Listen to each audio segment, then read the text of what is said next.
உங்களுக்குலாம் ஒரே குழப்பமாக இருக்குமாங்க.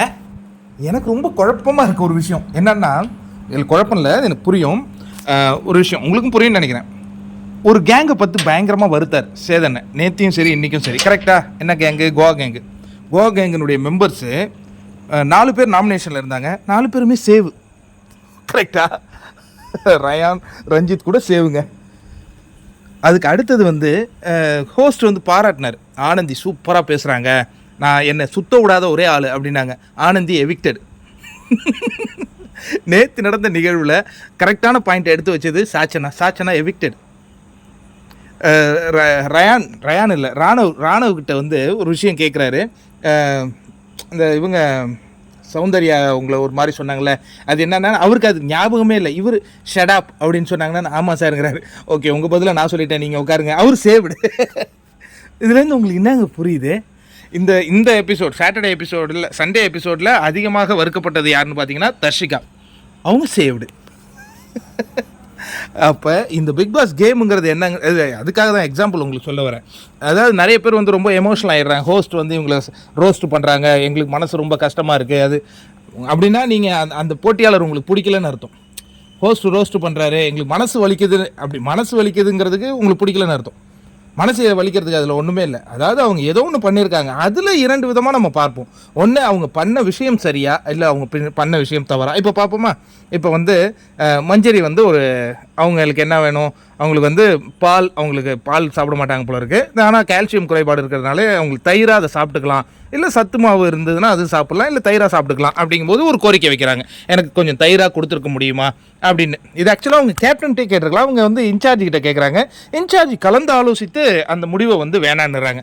நடுவில் இங்கே உட்காந்துக்கிட்டு என்ன பண்ணுறாங்கன்னா ஜாக்குலின் அதுக்கு கவுண்டர் கொடுக்க வேண்டிய அவசியம் அங்கே எங்கே வருதுன்னா, அவங்க என்ன சொல்லியிருக்காங்கன்னா, சில பேர் வந்து அந்த ஃப்ரிட்ஜுக்குள்ளே பால்கள், அந்த ஏதோ கோல்ட் காஃபி வச்சு சாப்பிட்றாங்களா, அதுமாரி எனக்கு கொஞ்சம் அதை கொடுத்தீங்கன்னா நான் தயிராக்கி சாப்பிட்டு போனேன் அப்படின்னு ஒன்று தன்னை தான் சொல்லுகிறாங்க அப்படின்னு அவங்க அதில் எமோட் ஆகி, எனக்கு வந்து பருப்பையும் பாலையும் தனியாக கொடுத்துருக்கேன், நான் பால் பாயாசம் வச்சு சாப்பிட்டுக்கிறேன், பருப்பு பாயாசம் வச்சு சாப்பிட்டுக்கிறேன் அப்படின்னு அவங்க சொல்ல, கோல்ட் காஃபி என்ன தான் சொன்னாங்கன்னு சொல்லி சௌந்தர்யா என்ன பண்ணுறாங்க, நாய் மாதிரி கத்தி காட்டுறாங்க. அதை தான் சேதனை கேட்குறாரு, வெவன்னு கத்துனீங்களே இது. இப்போ இதில் பார்த்தீங்கன்னா ஜாக்குலினும் சௌந்தர்யாவும் பண்ணது அத்துமீறல் வேலை. ஏன்னா அவங்கக்கிட்ட வந்து இவங்க கேட்கவும் இல்லை, அவங்களுக்கு அந்த இடத்துல சீனும் இல்லை. பட் அவங்க அதை ஏன் பண்ணுறாங்க அப்படின்னா, இந்த பிக் பாஸில் இந்த மாதிரி ஏதாவது பண்ணால் தான் வெளியில் பேசு பொருளாக மாறுவீங்க. அது பாசிட்டிவாக பேசு பொருளாகுங்க, நெகட்டிவாக பேசு பொருளாகுங்க. இப்போ ரஞ்சித் மாதிரி அங்கே இருக்கிறதே இல்லாத, இப்போ எனக்கு இந்த பிஆரை விடுங்கப்பா, பிஆர் பிரச்சனையே இல்லை, பெய்டு பாட்ஸ்னு ஒன்று இருக்குது. அதுதான் இப்போ வந்து பெரிய பிரச்சனையாக இருக்குது. ரஞ்சித்துக்குலாம் ஒரு கணிசமான ஓட்டு யாரோ போட சொல்லி பாட்ஸ் வச்சுருக்காங்களா? யார் ரஞ்சித்துக்கு ஓட்டு போடுவா? இவருடைய இந்த அதாவது ரஞ்சித்தில் எதை அட்மையர் ஆகி ஓட்டு போடுவாங்க? நான் இந்த சாமி ஐயான்னு சொல்கிறாரு, ஒரு வேளை நல்லவராக இருக்காருன்னு ஓட்டு போடுறாங்களோ? சரி, அப்படி வேணா வச்சுப்போம். ஏன்னா உள்ளே இருக்கிறவங்கள நம்ம வந்து ஒன்றும் சொல்லக்கூடாது. இதுதான். இப்போ தர்ஷிகா வந்து எங்கே தப்பு பண்ணியிருக்காங்கன்னா, இதில் வந்து அவங்க ஒரு முடிவு எடுத்தாங்க, கேப்டன்கிட்ட கேட்டிருக்கலாம். ஆனால் வந்து அவங்களுக்கு வந்து மஞ்சரிங்கிறதுனால இதே சப்போஸ் விஷால் கேட்டிருந்தா கொடுத்துருப்பாங்களா? 100% கொடுத்துருப்பாங்க. இல்லை வேறு யாரோ கேட்டிருந்தா கொடுத்துருப்பாங்க, 100% கொடுத்துருப்பாங்க. அப்போ மஞ்சரிக்கு கொடுக்கக்கூடாது அப்படின்னா மஞ்சரிக்கு வந்து அந்த சப்போர்ட் மீட்டர் வந்து ஒரு கணம் இன்க்ரீஸ் ஆகும். அப்போ நீங்கள் யோசிச்சு பார்த்தீங்கன்னா மஞ்சரி வந்து யாருக்கு தெரியுமா தேங்க்ஸ் சொல்லணும்? அருணுக்கும் தர்ஷிகாவுக்கும் மிகப்பெரிய நன்றி சொல்லணும். ஏன்னா அருண் வந்து மஞ்சரியோடைய மீட்டரை 10 மடங்கு உயர்த்தி விட்டார், இவங்க ஒரு 5 மடங்கு உயர்த்தி விட்டுருக்காங்க. இன்னொன்று மஞ்சரிகிட்ட நான் என்ன வியந்தேன் அப்படின்னா, அவங்களுக்கு அந்த கான்வர்சேஷனில் என்னெல்லாம் பேசணுங்கிறது 100% அப்படியே ஞாபகத்தில் இருக்குது. ராணவுக்கு எப்படி ஒன்றுமே ஞாபகத்தில் இல்லையோ, இவங்களுக்கு 100% ஞாபகத்தில் இருக்குது. தர்ஷிகாவுக்கு குழப்பம் ஆகிடுச்சு, அவங்களுக்கு எதுவும் இல்லை, ஒரு பதட்டம் ஆகிட்டாங்க. இங்கே ஜாக்குலினுக்கும் என்ன பேசணும், அன்னைக்கு நடந்தது என்ன அப்படிங்கிற ஒரு கன்ஃபியூஸ். ஆனால் அவங்க கிளியராக இருக்காங்க இல்லையா? இந்த மாதிரியான கிளியரான பாயிண்ட் எடுத்து வைக்கும்பொழுது மக்கள் ரசிப்பாங்க. அவங்க பக்கத்தில் அதில் சரியும் இருக்கும்போது இன்னும் கூடுதலாக ரசிப்பாங்க அப்படிங்கிறத நம்ம இந்த இடத்துல சொல்ல வேண்டிய ஒரு விஷயமாக பார்க்கப்படுது.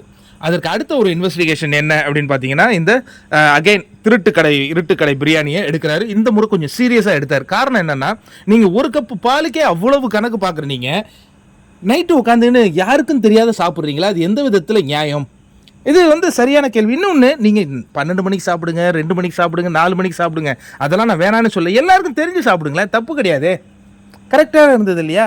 அப்போ ஏன் திருடி திருடி திருடி சாப்பிட்றதுல அது அவங்க நினச்சிக்கிட்டாங்க போல இருக்குது. அது வந்து ஃபன்னாக மக்கள் கொண்டாடுறாங்க. இப்போ கோவா கேங்க கூட சில பேருக்கு நிறைய பேருக்கு பிடிக்கும். ஏன்னா they are making some funs.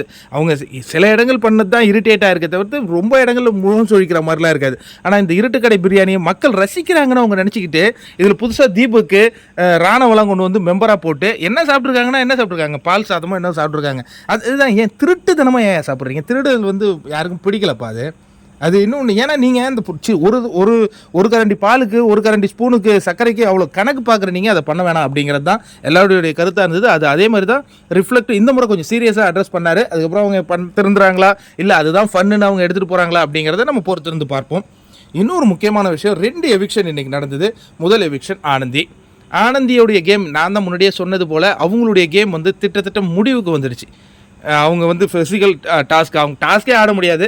அவங்க வந்து அந்த கொஞ்சம் பேசி ஒரு அவங்களுடைய அந்த எப்படின்னா ஒரு பிரச்சனை வந்ததுன்னா அதுக்கு ஒரு தீர்வு காணுவாங்க, அவ்வளோதான் அவங்களுடைய ஸ்பெஷலிஸ்ட். இப்போ பிரச்சனை வரதுக்குலாம் வாய்ப்பு இல்லை, இண்டிவிஜுவல் கேம் ஆகி போச்சு, டீம் இல்லை. அதனால் அவங்களுடைய வேலை முடிஞ்சிடுச்சு. அவங்க அழகாக வெளியேறினாங்க, அவங்களுக்கான புகைப்படமும் போட்டாங்க. இதில் என்னென்னா முக்கியமான விஷயம், அவங்க எவிக்ட் ஆனன்னு சில பேருக்கு நிம்மதியாக இருந்தது. அப்பா நம்ம உள்ளே தப்பிச்சிட்டோம் அப்படின்ன உடனே டக்குன்னு விஜய் சேதுபதி 2வது எவிக்ஷன் அப்படிங்கும்போது க்ளோஸ்அப்பில் சாச்சனா முகத்தையே காட்டுறானுங்க.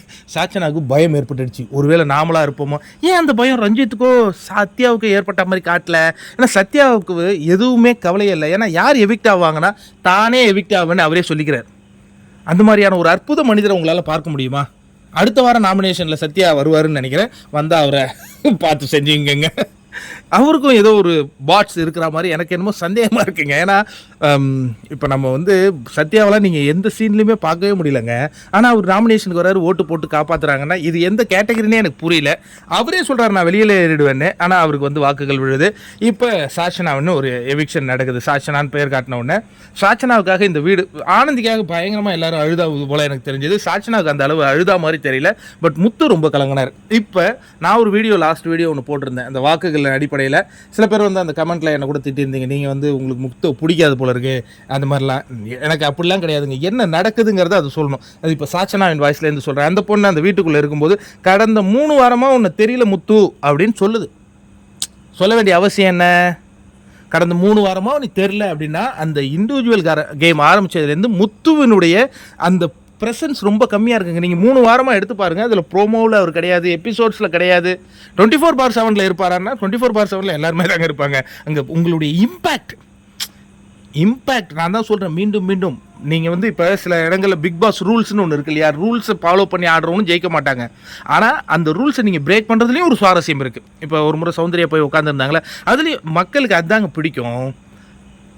நீங்கள் ஏதாவது ஒரு இம்பேக்டை கொடுங்க. அதுதான் சொல்லுது அந்த பொண்ணு. சாச்சனா சொல்லுது உன்னை பிடிக்கும் முத்து, பட் உங்ககிட்டேருந்து ஒன்றுமே இல்லையே அப்படிங்குது. நாம் என்ன சொன்னோன்னா இந்த முத்துவோடைய கேம் ஸ்பாயில் ஆகிறதுக்கு காரணம் சாச்சனாவோ மஞ்சரியோன்னு நினச்சோம். இப்போ மஞ்சரி என்னை பொறுத்த வரைக்கும் அவங்க இண்டிவிஜுவல் கேமராக மாறிட்டாங்க. அவங்க அழகாக ஸ்கோர் பண்ணிட்டு மேலே போயிட்டுருக்காங்க. முத்து தத்தளிச்சிட்டு இருக்காரு. இன்னொரு புறம் இந்த பக்கம் பார்த்தோன்னா விஷாலுடைய கேம் வந்து எனக்கு உண்மையாலே நான் விஷால் பற்றி ரிவ்யூவில் பேரே எடுக்கிறது இல்லைங்க. ஏன்னா அந்தளவு விஷால் இருக்காப்புல. ஆனால் அவருக்கு வாக்குகள் விழுது. அது அவருக்கு ஒரு ஃபேன் பேஸ் இருக்குது போல இருக்குது, அதனால் விழுதா என்னன்னு தெரியல. பட் எனக்கு கேமராக எனக்கு எப்படி தெரியுமா, இந்த 63 நாளில் விஷால் தெரியுது. விஷால் வந்து தர்ஷிகாவோ அன்ஷிதாவோ பின்னாடி சுற்றுறவர், இன்னொன்று அந்த சமையல் கட்டில் உட்காந்து சமையல் செய்கிறவர். இது 2 தான் தெரியுது. மற்ற எதுவுமே எனக்கு விஷாலுடைய ஒரு ப்ரெசன்ஸும் நான் அட்மையர் ஆனதே இல்லை. இந்த ஒரு கேமராக அவர் வந்து இன்னும் மனசை தொடலை. அதுக்கு அடுத்தது பார்த்தீங்கன்னா தீபக் வந்து தீபக் மாதிரி ஆட்களை வந்து உங்களில் நிறைய அங்கே கூட இருக்கிறவங்க நிறைய பேர் வந்து ரசிக்க மாட்டாங்க. ஏன்னா நேர்மையாக இருப்பாப்புல, உண்மையாக இருப்பாப்புல, கொஞ்சம் கோவப்படுவாப்புல. அந்த மாதிரி ஆட்களை வந்து நம்ம விரும்ப மாட்டோம். நமக்கு எப்படின்னா இந்த போலி முகத்திரைகளை போட்டுக்கிட்டு நம்ம என்ன தவறு செஞ்சாலும் சூப்பர் மச்சான், அப்படி மச்சான் அதுதான் பிடிக்கும். அது நேச்சுரல் தான். அந்த பொண்ணு சாச்சனா வாயிலேருந்தே சொன்னது போல் இன்றைக்கி சாச்சனாவுக்கு அதனுடைய வேல்யூ தெரியாது. பட் அதனுடைய வாழ்க்கைக்கு அவர், ஏன்னா அந்த பொண்ணு சொல்லுது கடைசியாக போகும்போது கூட, இப்போ உங்களை எனக்கு பிடிக்கல தீபக், ஆனால் நீங்கள் எனக்கு நிறைய விஷயம் கற்றுக் கொடுத்துருக்கீங்க. பிடிச்சவன் எதையுமே கற்றுக் கொடுக்க மாட்டான். பிடிக்காதவன் தான் நமக்கு வாழ்க்கையில் பல விஷயங்களை மறைமுகமாக கற்றுக் கொடுப்பாங்க. அது வாழ்க்கைக்கு ரொம்ப ரொம்ப யூஸ்ஃபுல்லாக இருக்கும். அந்த பொண்ணு வெளியேறும்போது அந்த குடும்பமே அழுவும் அப்படின்னு நீங்கள் எதிர்பார்த்துக்கலாம். ஆனால் ஆனந்திக்கு அழுது போல கூட சாச்சனாவுக்கு யாரும் அழலை. ஏன்னா சாச்சனா கிட்ட அந்த வந்து ஒரு உண்மை இல்லை. இங்கே உள்ளது அங்கேயோ, அங்கே உள்ளது இங்கேயோ சொல்கிறதுனால யாருக்கும் அந்த நம்பிக்கை ஏற்படலை அப்படின்னே நம்ம சொல்லலாம். கடைசியாக தர்ஷிகாவுடைய பேச்சோட தான் இந்த எபிசோட் முடியுது. நான் வந்து இவங்கெல்லாம் போகும்போது நான் வருத்தப்படுவேன்னே நினைக்கல, இவங்களுக்கே நான் உருவழிஞ்சிட்டேனே அப்படின்னு சொல்லிட்டு அவங்க விஷாலை தான் மீன் பண்ணுறாங்க. விஷால் போனால் நான் துடிச்சிருவேனே அப்படின்ட்டு. பட் அடுத்த வாரம் நாமினேஷனில் தஷிகா வந்தால் தஷிகா கூட போயிடுவாங்க. அப்போ அவங்க எப்படி துடிப்பாங்களோ என்னன்னு தெரியல. பட் ஒரு ஆசை அவங்களுக்கு நிறைவேறிருக்கு. என்னென்னா பிக் பாஸ் வீட்டில் அவங்களுடைய பிறந்தநாள் கொண்டாடணுன்னு தஷிகா ரொம்ப ஆசைப்பட்டாங்க. அது வேணால் நிறைவேறிச்சு அப்படின்னு சொல்லுவோம். அடுத்த வாரம் ரஞ்சித் வந்து நாமினேஷனுக்கு வர மாட்டார். ஏன்னா அவர் வந்து கேப்டன் ஆகிட்டார். ஆக மொத்தம் அடுத்த வாரம் நாமினேஷனில் பயங்கர எக்ஸைட்மெண்ட் இருக்கும். எனக்கு தெரிஞ்சு சத்யா வந்தார்னா தூக்கிடுவாங்கன்னு நினைக்கிறேன். 2வது லட்டுனா யாருன்னு பொறுத்திருந்து பார்ப்போம். ரயானா இல்லை தஷிகாவா? இப்போ இந்த கோவா கேங்கு அவங்களுடைய பிளேவை எப்படி மாற்ற போகிறாங்க அப்படிலாம் நம்ம யோசிப்போம். பட் அந்த கால சூழலில் அவங்க அப்படியே மாறி தான் போயிட்டே தான் இருப்பாங்க ஒவ்வொரு வீக்கெண்டும். இன்னொன்று வந்து யாரோ ஒன்று சொல்லும் பொழுது ஜாக்லினை அவங்க சாச்சனா சொல்கிறாங்க, நீங்கள் நல்ல கேமர் தனியாக ஆடுங்கன்னு. ஜாக்லினால் இனி தனியாக ஆடவே முடியாது. ஏன்னா அந்த கோவா கேங்கோடு அவங்க ஒன்றி இணைந்திருக்காங்க. அதுலேருந்து அவங்க வெளில வர்றது கஷ்டம். வெளியில் யாரையும் விடவும் மாட்டாங்கன்னு நினைக்கிறேன். மீண்டும் அது போகும். ஏன்னா அந்த ரூல்ஸ் இல்லாத அந்த கோவா கேங்கு செயல்படும் அப்படின்னே நம்ம இதில் சொல்லலாம். இன்றைய நாளில் எனக்கு ரொம்ப கஷ்டமாக இருந்த ஒரு நிகழ்வு என்ன அப்படின்னு பார்த்தீங்கன்னா, இந்த பாட்ஸ் இருக்குமோ அப்படிங்கிற ஒரு சந்தேகம் தான்.